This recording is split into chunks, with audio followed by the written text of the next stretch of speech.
చెల్లెలకు అందరికీ నా నమస్కారాలు.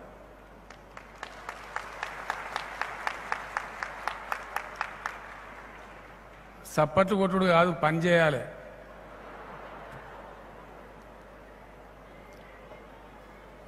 ఇంతకుముందు ఒక ఆయన సీటు కొడుతుండే, సీటు కొట్టడానికి నేనేమన్నా సినిమా యాక్టర్ నాకు అర్థం కాదు. సీటీలు బంధు, వట్టిలోలి బంధు. రేపటి నుంచి అంజయ్య గారు, నవీన్ గారు నాయకత్వంలో అద్భుతమైనటువంటి పని జరగాలి. ఒక ఇద్దరు ఆడబిడ్డలు పెద్ద మనుషులు నాతో కూర్చొని భోంచేసిండ్రు. ఆకుల ఆగమ్మ, చిన్నూరి లక్ష్మి. నేను వాళ్ళని పక్క కూర్చోబెట్టుకుని అన్నం తిన్నా. ఆఖరికి నాకు 2 అల్లనేరేడు పండ్లు పెట్టింది. తినమ్మా అని ఆమె కూడా ఇచ్చిన ఆగమ్మకు అల్లనేరేడు పండు. ఊళ్ళో ఉన్నాయా అల్లనేరేడు చెట్టు అంటే లేవు బిడ్డ, మొత్తమే లేవన్నది. ఊరికి ఇట్లా ఉంటుందా అల్లనేరేడు చెట్టు లేకుండా? ఉంటుందా? మరి ఎందుకున్నది? మర్చిపోయినాం మనం. మళ్ళా అన్నీ రావాలి. గ్రామంలో ముఖ్యమంత్రి గారు వస్తారట, ధనాధన్ తయారు చేసిండ్రు. మా ఊరికి 50-60 ట్రాక్టర్లు ఇవ్వాలి, ఇది ఇవ్వాలి, అది ఇవ్వాలి. అవి ఇవ్వచ్చు, అది పెద్ద సమస్య కాదు. అట్లా అనుకుంటే ఒక ఆఫీసర్కి చెప్తే ఇచ్చేస్తారు. దానికి కేసీఆర్ వచ్చడం ఎందుకు, గింత కథ ఎందుకు? అంతే కదా. మీ జిల్లా కలెక్టర్కి చెప్పి ఇచ్చేయమ్మా ఈ ఊరికి అని చెప్పి శాంక్షన్ చెప్తే ఇచ్చేస్తారు. నేను వచ్చుడెందుకు ఇంత దూరం, ఇంతమంది మంత్రులు వచ్చుడెందుకు, ఇంతమంది అధికారులు వచ్చుడెందుకు, ఇంతమంది ఎమ్మెల్యేలు? గిన్ని కార్లు ఎప్పుడైనా నచ్చినాయా వాసాల మరికి? మరి ఇంతమంది వచ్చుడెందుకు? ఇక బట్టి మనిషికో గొర్రె, మనిషికో బర్రె, నీకో ట్రాక్టరు, ఒకళ్ళకి చక్కెరగోలి, ఒకళ్ళకి చాక్లెటు ఇచ్చే పని అయితే గింతలు వెళ్ళేందుకు? అంటే ఇక్కడ ఏదో ప్రత్యేకమైనటువంటి పని జరగాలి. ఆ పని జరగాలంటే బట్టిగా జరగదు, మాటతో జరగదు, తమాషతో జరగదు. అన్నిటికన్నా ముఖ్యంగా కావాల్సింది గొప్ప పట్టుదల. అన్న మీరు కూర్చుంటే ఏం బాయ్, పైన ఒకటి జాగ చేసి కింద కూర్చోరు, లేకపోతే అన్నీ ఏమవుతుంది? మందికి అడ్డమవుతారు మీరు. ఇవాళనేమో ఇట్లా పెట్టుకున్నాం మీటింగు. నేను ఈ ఊరికి కనీసం ఇంకో 20 మాటలు వస్తా. వచ్చినప్పుడు గిట్ల పెట్టాం సభ. ఇంత సభ పెడితే మీ ముఖాలు కూడా నాకు చక్కగా కనబడతలేవు. ఇప్పుడు ఊళ్ళో నాకు ఎక్కువ 4 పరిచయం అయ్యారు అంతే. సర్పంచ్ గారు, అంజయ్య గారు, మీ ఎంపీటీసీ నవీన్ గారు. ఇక నాకు బాగా దోస్త్ అయిందేమో ఆకలి ఆగవా. ఎందుకు నవ్వుతున్నా? నా దోస్తు పట్టద్దా ఆమె? తర్వాత లక్ష్మి. నలుగురే నాకు పరిచయం అయ్యారు, మీరంతా పరిచయం కాలే. మీరు కావాల్సిన అవసరం ఉంటుంది.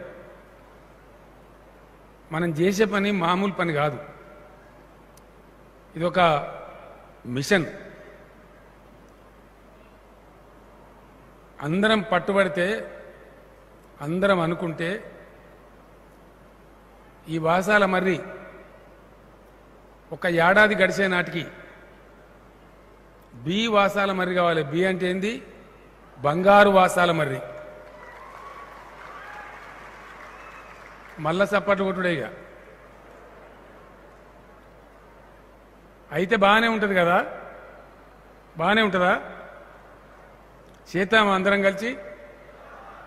పట్టుబడదామా? ఆ పట్టుదల ఉందా? ఉంటే ఒక పని చేయాలిగా. అన్నిటికన్నా ఎక్కువ ప్రేమ భావం కావాలి. ఒకరిని చూస్తే ఒకరు కోపానికి వచ్చే పరిస్థితి ఉండద్దు. నేను పోలీస్ కమిషనర్ గారు కూడా రిక్వెస్ట్ చేస్తాను, ఊళ్ళో పోలీస్ కేసులు ఉండద్దు. ఏమైనా ఉంటే వెంటనే పరిష్కారం చేసి వాపసు తీసుకోవాలి. ఒకరిని చూస్తే ఇంకోలం చిరునవ్వు నవ్వాలి, ప్రేమభావం ఉండాలి. ఎవలమైనా ఒకటే, కష్టం ఎవలదైనా ఒకటే, బాధ ఎవలదైనా ఒకటే అనేటువంటి భావం. నా పక్కింటోనికి నేను సహకరించాలి, నా ఊరి మనిషికి నేను సహకరించాలి అనే ప్రేమ మొదలైతే 100కు 100% ఇది బంగారు వాస్తాల మరి అవుతుంది. చేయడానికి నేను ఉంటా మీతో పాటు. మీ ఊరికి శాంక్షన్ చేయడానికి, ట్రాక్టర్ ఇవ్వడానికి, గొర్రెకు బర్రెకు ముఖ్యమంత్రి మీ చేతులు ఉండే మీకు రాదా? ముఖ్యమంత్రి ఉన్న తర్వాత ఆటోమేటిక్ అన్నీ వస్తాయి కదా. ఆ పార్ట్ అది ఇబ్బంది లేదు, అది జరుగుతుంది. రాష్ట్ర ప్రభుత్వ అధినేత అనుకొని రాష్ట్ర ప్రభుత్వమే మీకు సపోర్ట్ వచ్చిన తర్వాత ఏం జరగకుండా ఉంటే అన్నీ జరుగుతాయి. కానీ కావాల్సింది అది కాదు. గ్రామం లోపల ఐకమత్యం, పట్టుదల. మేం పైకి వచ్చి తీరాలే, అవుననిపించుకోవాలి ప్రపంచం ముందట. వాసాల మరి మా జిల్లా మంత్రి గారు చెప్తే, మా ముఖ్యమంత్రి గారు చెప్తే, మా ఎమ్మెల్యే చెప్తే ఒక పట్టుబట్టి అద్భుతం చేసిందనే పేరు రావాలి. చుట్టుపక్కల గ్రామాలన్నీ మిమ్మల్ని చూసి నేర్చుకోవాలి. దానికోసం నేను వాసాల మరికి వచ్చిన. ఈ ఊరి మీద నుంచి తెలంగాణ ఉద్యమం జరిగినప్పటి నుంచి నేను అనేక సార్లు వచ్చుకుంటా పోయినా. అంత వంకర టింకర, రోడ్డు చక్కగా లేదు, అన్ని గడ్డలు గెర్రెలు, గందరగోళంగా అనిపించింది. నాకు మంచిగా అనిపించలే. ఏంది ఊరు ఇట్లెందుకున్నది, కొద్దిగా బాగు చేయొచ్చు కదా, బాగుపడచ్చు కదా అని ఎన్నోసార్లు అనుకుంటూ పోయిన మనసులో. చివరికి మొన్న వరంగల్ జిల్లాలో మంత్రి దయాకర్ రావు గారు అక్కడ రైతు వేదిక ఇనాగరేషన్ అని పిలిచారు, కొడకండ్ల అనే ప్రాంతంలో. అక్కడి నుంచి వాపసు పోతున్న రాత్రి 9 అవుతుంది.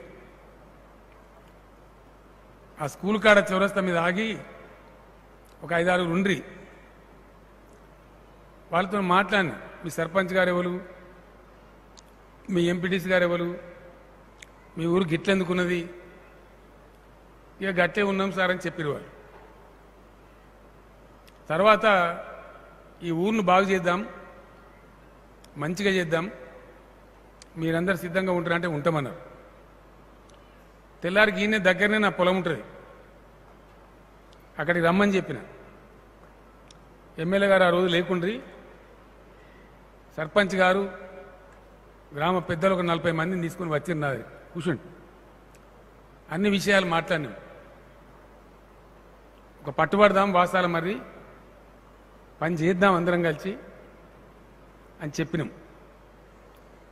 అయితే అనుకోకుండా కరోనా మధ్యలో 2వ వేవ్ రావడం, నాకు కూడా కరోనా రావడం, అనేక కారణాల వల్ల ఆలస్యం జరిగింది. మళ్ళా మొన్న సమయం చూసుకొని రావాలి, సభ పెట్టాలంటే కానూను లాక్డౌన్ ఉండే, మీకు తెలుసు, కర్ఫ్యూ ఉండే. అందరినీ పాటించమని చెప్పి మనమే ఉల్లంఘిస్తే బాగుండదు కదా. కాబట్టి ఆ లాక్డౌన్ పోయిన తర్వాత పోవాలని మనసులో పెట్టుకొని మొన్న లాక్డౌన్ ఎత్తేగానే ఇమీడియట్గా మీ ఎమ్మెల్యే గారికి ఫోన్ చేసి, సునీత ఇట్లా పోదామమ్మా నేను మాట ఇచ్చిన, అక్కడ మీరు ఎప్పుడంటే అప్పుడు సార్ మేము తయారున్నామని చెప్తే ఇవాళ అందరం కలుసుకున్నాం, మంచిగా కలుసుకున్నాం. నేను రాగానే రాములవారి గుడికి పోయి దండం పెట్టి, మనందరి తరపున దండం పెట్టి, యజ్ఞం లాంటి పని మొదలు పెడుతున్నాము, ఇది విజయం కావాలి, నీ దీవెన ఉండాలి అని దేవునికి మొక్కి చక్కగా వచ్చి మనం పోయి అన్నం తిన్నాం.